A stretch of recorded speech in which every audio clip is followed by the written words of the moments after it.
Wait, I did not even say anything. You started laughing. You had this haughty look on your face. I got to tell you, I get so... I just get very excited when the show starts. It is October 25th, 2009. Welcome back to Travel Show Live, the program dedicated specifically to you. Isn't that nice, Steve? Oh, brother. Yes. Yes, Eric.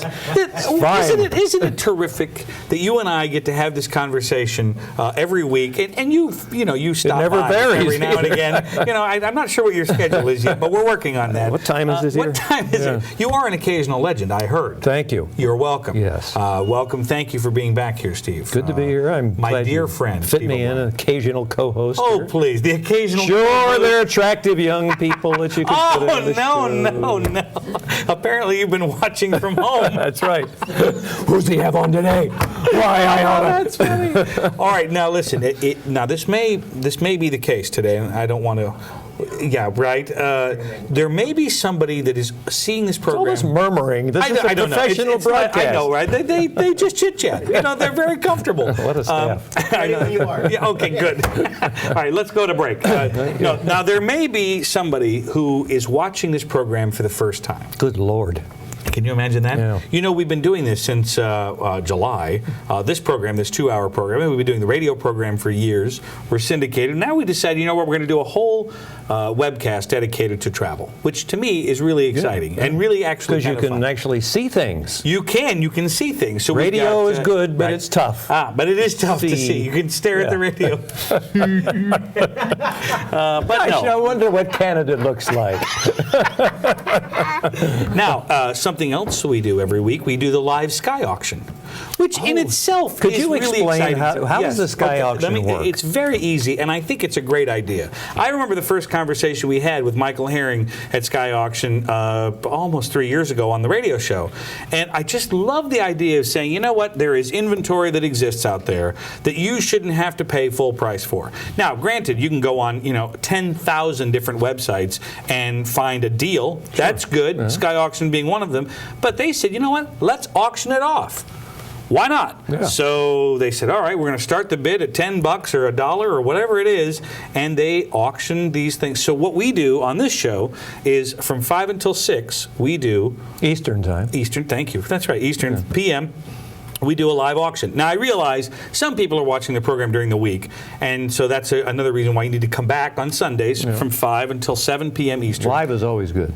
Live is good, and we don't do a lot of editing on the program. No, clearly, as evidenced by we can't afford it. That's right. It makes no sense anyway. This monologue. So we've got the Sky Auction just got underway. People can go to TravelShowLive.tv. They just click on the Weekly Deals tab at the top of the page, and they'll find what we're auctioning off. I can't say what it is. All right. But they can find out very easily. They can find out. Yeah. And that auction will end in an hour. Now we got Halloween coming up. Oh, my favorite. You really like Halloween? Oh, it's a religious experience almost. I don't know about that, but I don't know what that means. The neighbors hate it when I come over on Halloween. It's because it's always unexpected. Because you trick or treat still. Sure. Why not? I like it only because it's just kind of fun. I need something different. And I was going to get you that Bernie Madoff outfit. Yes. But as everybody's going to be that this year. If it's not scary. Chavez, all right, well, so that's coming up. So I thought today we would talk a little bit about scary places to visit. There's some very interesting places. Our country's not that old. For me, it would be the bank in my retirement portfolio, but that's a horrifying place. I just looked at the mattress. Yeah. And to the crew, it's this place. This is pretty horrifying. So we're going to do that today. We're going to have the Business Traveler Report once again with our friend Peter Shankman. It was so wildly successful last week. We did our first episode last week. That we're going to do another one this week. You know what's good about him? He generally knows what he's talking about. That's what I like about him. Yeah, well, he's a smart guy. You can't argue with that. No, he is a smart guy. So, and he travels all over the place.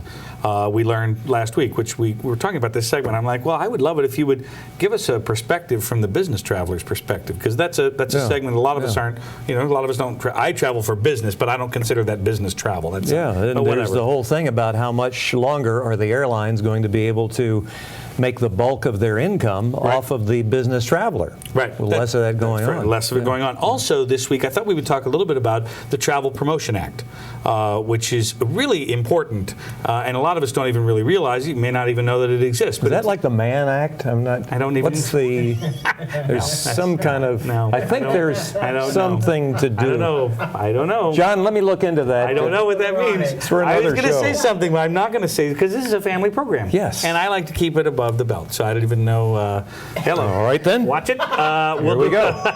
We will do a quick excuse break. me. I got a phone. Can I take this call here? We're not it's doing the other anything show important. host checking in. We'll